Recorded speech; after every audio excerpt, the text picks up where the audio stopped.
안녕하세요. 역사와 지리에 관심이 많은 화이트보드입니다.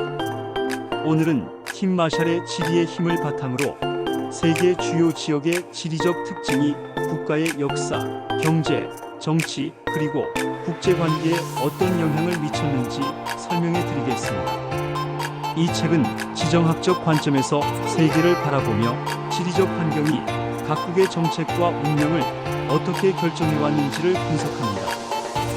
지리와 역사의 상관관계.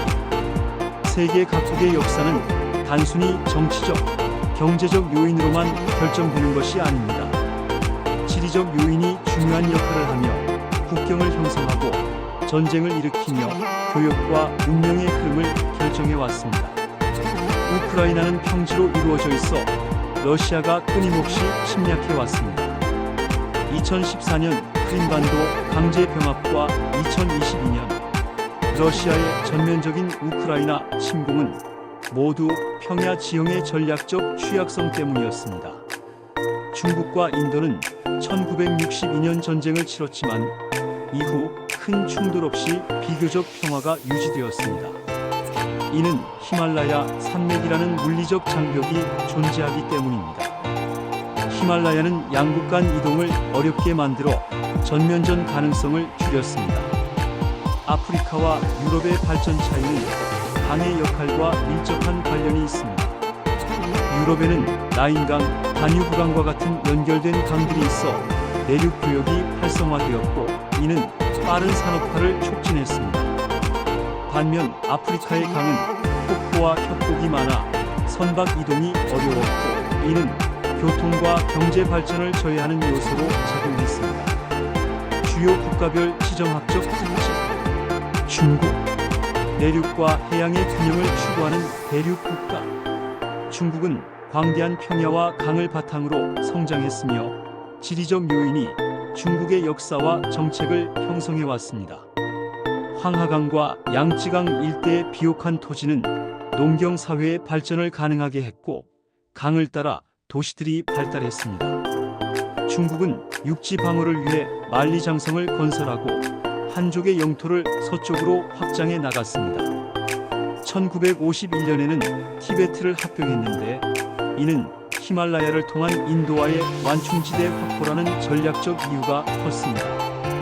신장 위구르 지역 역시 중요한 완충지대로 8개국과 국경을 맞대고 있으며 중국의 서쪽 국경 방어에 필수적인 역할을 합니다. 해양 문제에서 중국은 전통적으로 대륙 국가였으나 최근 해군력 증강과 남중국해 진출을 통해 해양 강국으로 변모하고 있습니다. 대만 문제에서 중국은 대만을 자국 영토로 간주하며 미국과의 긴장이 계속되고 있습니다. 미국, 지리적 축복을 받은 초강대국. 미국은 지리적으로 침략받기 어려운 국가입니다. 동쪽과 서쪽이 대서양과 태평양으로 둘러싸여 있어 외부의 침략이 어렵습니다. 미시시피강을 중심으로 한 거대한 농업지대가 미국의 경제적 번영을 뒷받침했습니다. 19세기 서부 개척과 철도망 건설을 통해 대륙 전체를 하나의 경제권으로 통합했습니다. 파나마 운하 건설을 통해 양쪽 대양을 연결하며 해양 패권을 강화했습니다. 2차 대전 이후 유럽과 아시아의 군사기지를 구축하고 나토를 통해 세계의 경찰 역할을 해오고 있습니다. 러시아. 거대한 영토와 방어의 역사.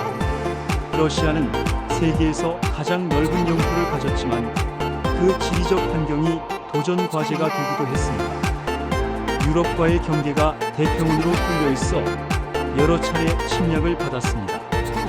나폴레옹, 독일 등 많은 침략자들이 러시아를 공격했지만 혹독한 겨울과 거대한 영토가 방어에 유리하게 작용했습니다. 따뜻한 부동항 확보가 중요하여 크림반도를 강제 병합하였고 흑해를 통한 지중해 진출을 꾀하고 있습니다. 현재 유럽이 러시아산 에너지를 의존하고 있어 천연가스 수출을 통한 경제적 영향력 행사가 중요한 전략입니다. 한반도. 지정학적 요충지. 한국은 지정학적 숙명을 안고 있는 나라입니다. 중국과 일본 사이에 위치하여 강대국들의 이해관계가 충돌하는 지역입니다. 천연 방벽이 없어 역사적으로 외세의 침략이 많았습니다.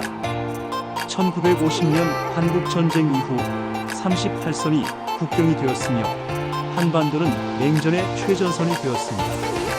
북한은 지정학적으로 중국과 러시아의 완충지대 역할을 하고 있으며 경제적으로는 중국에 대한 의존도가 매우 높습니다. 결론, 지리는 운명을 결정하는가? 라고 질문을 한다면 팀 마샬은 지리는 국가의 운명을 결정하는 중요한 요소라고 주장합니다. 지형과 기후가 교역과 산업을 형성하며 군사 전략을 결정합니다. 국경을 둘러싼 분쟁과 국제관계는 지리적 특성을 이해해야만 그 원인을 알 수 있습니다. 세계는 지정학적 현실을 바탕으로 움직이며 지리는 미래의 정치 경제적 흐름을 예측하는 중요한 도구가 될 것입니다. 오늘 설명드린 내용이 세계의 지정학적 흐름을 이해하는 데 도움이 되셨길 바랍니다. 질문이 있으시면 댓글로 의견을 남겨주세요. 감사합니다.